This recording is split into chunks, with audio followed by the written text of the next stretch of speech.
ಏನೋ ಗಾಡಿ ಕುತ್ಕೊಂಡು ಹೋಗದಾರು ಅಷ್ಟು ಉಸುದಾರಾಗಲಿ ಎಂಚಾಂಡ್ರಾಗಲಿ ಸರ್ ಟಿಪ್ಪರ್ ವಾಹನಗಳನ್ನ ನಿಷೇಧ ಮಾಡಬೇಕು.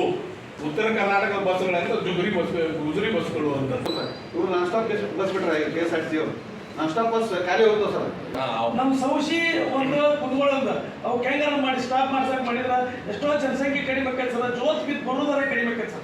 ಅವ್ರು ಹೊಡೆಯೋದು ನೋಡಿದ್ರೆ ಡ್ರೈವರ್ಗಳು ಲಕ್ಷ್ಮೀ ಸೊಟ್ಟಿ ಡ್ರೈವರ್ಗಳು ಯಾವ ಕೇರ್ ಮಾಡಲ್ಲ ಅಂದ್ರೆ ಧಾರವಾಡ ಜಿಲ್ಲೆ ಕುಲಗು ತಹಸೀಲ್ದಾರ್ ಕಚೇರಿಯಲ್ಲಿ ಇತ್ತೀಚೆಗೆ ಹುಬ್ಬಳ್ಳಿ ಲಕ್ಷ್ಮೇಶ್ವರ ರಸ್ತೆಯಲ್ಲಿ ಜರುಗಿದ ಭಾರೀ ಅಪಘಾತವೊಂದರಲ್ಲಿ ಶಿರೂರು ಗ್ರಾಮದ ವಿದ್ಯಾರ್ಥಿಯೋರ್ವನ ರುಂಡ ಬೇರ್ಪಟ್ಟ ಭಯಾನಕ ಘಟನೆಯಿಂದ ಆತಂಕಕ್ಕೊಳಗಾದ ಸಾರ್ವಜನಿಕರು ಸಭೆ ನಡೆಸಿ ಮುಂದೆಂದೂ ಇಂತಹ ದುರ್ಘಟನೆಗಳು ಜರುಗಬಾರದೆಂದು ವಿವಿಧ ಸಾರ್ವಜನಿಕರು ತಮ್ಮ ತಮ್ಮ ಅಭಿಪ್ರಾಯಗಳನ್ನು ಹಂಚಿಕೊಂಡರು.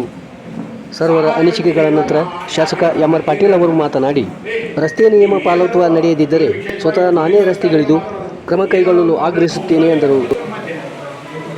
ಸಂಚರಿಸುವ ವಾಹನಗಳೆಷ್ಟು, ಟಿಪ್ಪರ್ ವಾಹನಗಳೆಷ್ಟು, ವರ್ಷದಲ್ಲಿ ಟಿಪ್ಪರ್ ವಾಹನಗಳಿಗೆ ಎಷ್ಟು ಕೇಸುಗಳನ್ನು ದಾಖಲು ಮಾಡಿದ್ದೀರಿ?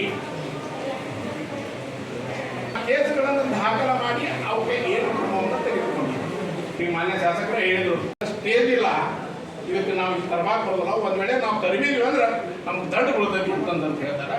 ಅದನ್ನು ಬಹುಶಃ ನೀವು ಇಬ್ಬರಿಗೆ ನಾನು ತಿಳಿಸಿದ್ದೀನಿ. ಇನ್ನುವರೆಗೆ ತರಬಹುದು. ವಿದ್ಯಾರ್ಥಿಗಳು ಅಲ್ಲಿ ಇರುವಂತವರು ಸಾಮಾನ್ಯ ಜನ ವಿದ್ಯಾರ್ಥಿಗಳು, ನನ್ನ ಮಕ್ಕಳಲ್ಲ ಅಲ್ಲಿ ಕಲಿಯೋರು. ಕುಂದಗೋಳ ಅಥವಾ ಸಂಶಯಗೊಂಡು ಮೈಂಡ್ ಸೈನ್ಸ್ ಜಿಯಾಲಜಿ ಒಂದು ಚೆಕ್ ಪೋಸ್ಟ್ ಮಾಡಿ ನಮ್ಮಲ್ಲಿ ವೇಬ್ರಿಜ್ನೂ ಅದಾವ ಸರ್. ದಾರಿಗೆ ಹೆಚ್ಚಿ ಅವ್ನು ವೇಬ್ರಿಜ್ ಮಾಡಿ ಬಿಡ್ಬೇಕು ಸರ್. ಅವ್ನು ಗಾಡಿ ಎಡವಾಗಿ ಹಾಕ್ಸ್ಬಿಟ್ಟು ಚಲೋ ಸರ್. ಟಿಪ್ಪರ್ ಯಾಕೆ ರೋಡ್ ಮಾಡ್ಕೊಂಡ್ ಬರ್ತಾರೆ ಸರ್ ಅಂತಂದ್ರೆ ಗಾಡಿ ಏನಾರ ಅಕಸ್ಮಿಕ್ ಯಾರು ನಾವು ಹೆಲ್ಮೆಟ್ ಹಾಕೊಂಡಿಲ್ಲ ಅಂತವ್ರು ಹೆಲ್ಮೆಟ್ ಹಿಂದೆ ಮುಂದೆ ಹೆಲ್ಮೆಟ್ ಹಾಕೊಡ್ತಾನೆ, ಹಿಂದೆ ಹೆಲ್ಮೆಟ್ ಆಗಿಲ್ಲ.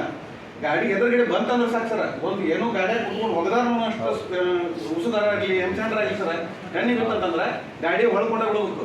ಕುತ್ಕೊಂಡು ಹೊಡೆದ್ರೆ ಯಾಕಂದ್ರೆ ಅನ್ಲಿಮಿಟೆಡ್ ಜನ ಹತ್ತಿ ಬಿಡ್ತಾರೆ ಬಸ್ನಾಗ. ಮತ್ತೆ ಕೆಲವೊಂದಿಷ್ಟು ಕಾಲೇಜ್ ಹುಡುಗರಿಗೂ ಮಾತಂದ್ರೆ ಮತ್ತೆ ಕೆಲಸಕ್ಕೆ ಹೋಗೋದು ತೊಂದರೆ ಸರ್. ಮೊದಲ ಲಕ್ಷ್ಮೇಶ್ವರ ಡಿಪೋ ಮ್ಯಾನೇಜರ್ ಕೇಳಿದ್ರಿ, ಈ ಒಟ್ಟಾರೆ ಎಷ್ಟು ಈಗ ಓಡಾಡ್ತಾವ ಅಂತ ಕೇಳ್ಬಿಟ್ಟಿನಿ. ನಾವು ಕುಂದಗೋಳ ಬಸ್ ಸ್ಟ್ಯಾಂಡ್ಗೆ ಬರಲ್ಲ ಮೊದಲ, ಮತ್ತೆ ಕುಂದಗೋಳ ತಾಲೂಕು ಐತಿ ಇಲ್ಲ ಅಂತ ಅವ್ರು ನಾ ಕೇಳಿ ದಯವಿಟ್ಟು ಅವರೇ ಹೇಳಬೇಕು. ಹುಬ್ಬಳ್ಳಿ ಟು ಲಕ್ಷ್ಮೇಶ್ವರ ಹೋಗ್ತಾವಲ್ಲ ಸರ್ ಅವು ನಮ್ಮ ಸೌಶಿ ಒಂದು ಕುತ್ಕೊಳ್ಳೋದ ಅವು ಹೆಂಗಾರ ಮಾಡಿ ಸ್ಟಾಪ್ ಮಾಡ್ಸಕ್ ಮಾಡಿದ್ರ ಎಷ್ಟೋ ಜನಸಂಖ್ಯೆ ಕಡಿಮೆ ಆಕೈತೆ ಸರ್. ಜೋತ್ ಬಿದ್ದು ಬರೋದಾರ ಕಡಿಮೆ ಆಕೈತೆ ಸರ್. ಬಹಳಷ್ಟು ಮಂದಿ ಜೋತ್ ಬೀಳ್ತಾರೆ ಸರ್.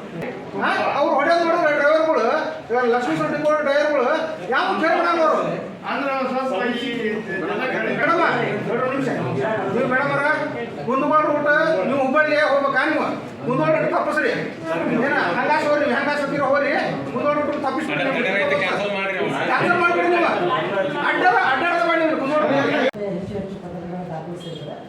ಅದನ್ನು ನಾವು ಹಿಡಿಬೋದು ಸರ್. ಹಿಡಿದು RTO ಸಾಹೇಬರಿಗೆ ಮೈಂಡ್ ಸೆನ್ಸ್ ಜಿಯಾಲಜಿಗೆ ಹ್ಯಾಂಡ್ ಓವರ್ ಮಾಡಿರ್ತಾರೆ. ಅವರು ಖುದ್ದಾಗಿ ಅವ್ರು ಹಿಡಿಬೋದು ಸರ್. ಒಂದು ಸ್ವಲ್ಪ ನಮ್ಮ ಕೆಲಸ ಒತ್ತಡ ಜೊತೆಗೆ ಈ ಕೆಲಸ ಮಾಡಿದ್ರೆ ಸ್ವಲ್ಪ ಹೆಚ್ಚು ಕ್ರಮ ಆಗಿದೆ ಸರ್. ಈ ಸದ್ಯ PSS ಸರ್ ಪ್ರೆಸೆಂಟ್ ಇದ್ದಾರೆ ಸರ್. 34 ಟ್ರಿಪ್ ಹೋಗಿರ್ಬೇಕು. ಅದರೊಳಗೆ ನಾನ್ ಸ್ಟಾಪ್ ಒಂದೆರಡು ಶೋರೂಮ್ನ ಕಟ್ ಮಾಡಿಕೊಂಡು ಈಗ ಪ್ರಿಪೇರ್ಸ್ ಒಂದು ನಾನ್ ಸ್ಟಾಪ್ ಇಟ್ಟು ಒಂದು ಆರ್ಡಿನರಿ ಸ್ಟಾಪ್ ಬಿಡಾలి ವ್ಯವಸ್ಥೆ. ನಿಮ್ಮ ಲೈಸೆನ್ಸ್ ಇಲ್ಲ, ಇನ್ಶೂರೆನ್ಸ್ ಇಲ್ಲ, triple seat, helmet, rash handle ಎಲ್ಲ ಪೊಲೀಸರಿಗಿದೆ. ಪರ್ಮಿಟ್ ವೈಲೇಷನ್ ಬರ್ತಾರೆ. ಪರ್ಮಿಟ್ ವೈಲೇಷನ್ ಅವ್ರಿಗೆ ಇರೋದ್ರೆ ಅವ್ರು ಕೋರ್ಟಿಗೆ ಸಬ್ಮಿಟ್ ಮಾಡ್ಬೋದು. ಯಾವುದೇ ಈವನ್ ಓವರ್ ಹಿಡಿದವರು ನಮ್ಮ ಬೇರೆ ಡಿಪಾರ್ಟ್ಮೆಂಟಿಗೆ ಕೊಡಬೇಕು. ತಮ್ಮಲ್ಲಿ ವಿನಂತಿ ಮಾಡ್ತೀನಿ, ಎಲ್ಲ ಅಧಿಕಾರಿಗಳು ನಾವು ಕೂಡ ಮೈ ಮರೆತು ಕುಂತಿರ್ತೇವೆ. ಮೇಲೆ ಆ ಮೈ ಮರೆಯೋದು ಬೇಡ. ಇದನ್ನು ಜವಾಬ್ದಾರಿಯಾಗಿ ತೊಗೊಂಡು ಮುಂದಿನ ದಿನದೊಳಗೆ ಯಾವ ಅನಾಹುತ ಆಗಬಾರ್ದು ಮತ್ತು ಅತಿ ಇಂಥವೆಲ್ಲ ಆಗಬಾರ್ದು. ತಾಲೂಕು ಕೆಲಸ ಮಾಡಿ ಎಲ್ಲಿ ರಿಕ್ವೆಸ್ಟ್ ಬರ್ತಾವಪ್ಪ ಇದು ಕೊಡ್ರಿ. ಮತ್ತು ಈಗಾಗಲೇ ಎಲ್ಲೆಲ್ಲಿ ಬಸ್ಸಿಂದ ತ್ರಾಸ ಇದ್ದೀನಿ ಹೇಳಿ ಅವನ್ನೆಲ್ಲ ಮಾಡಿರಿ. ಕಟ್ಟುನಿಟ್ಟಾಗಿ ಬಂದಾಗಬೇಕು. ಮತ್ತು ಇಲ್ಲ ನಾನು ಒಂದಿಷ್ಟು ಮಂದಿ ಪಗಾರ ಕೊಟ್ಟು ನಿಲ್ಲಿಸ್ತಾರೆ ನೋಡ್ರಿ. ನಿಮ್ಮನ್ನು ಕಾದಂಗೆ ಆಕೈತಿ, ಅವನು ಕಾದಂಗೆ ಆಕೈತಿ. ಆಮ್ಯಾಗ ನಾ ಮೀಡಿಯಾ ಕರ್ಸ್ಬಿಡವ ಕ್ವಶನ್ದಾಗಿ ಬಸ್ಸಿಂದ ನಾನು ಕ್ವಶನ್ ಹಾಕಿರವ, ನೀವು ಬಸ್ಸಾರ ಕೊಡ್ರಿ ಶಾಲೆ ಹುಡುಗರಿಗೆ, ಇಲ್ಲಾಂದ್ರೆ ಅವನ್ನ ಸರ್ಕಾರಿ ಶಾಲೆಗೆ ಬಂದಾರ ಮಾಡಿರಿ, ಇಲ್ಲ ಹಾಸ್ಟೆಲ್ ಕೊಡ್ರಿ. ಏನಿಲ್ಲ ನಾವು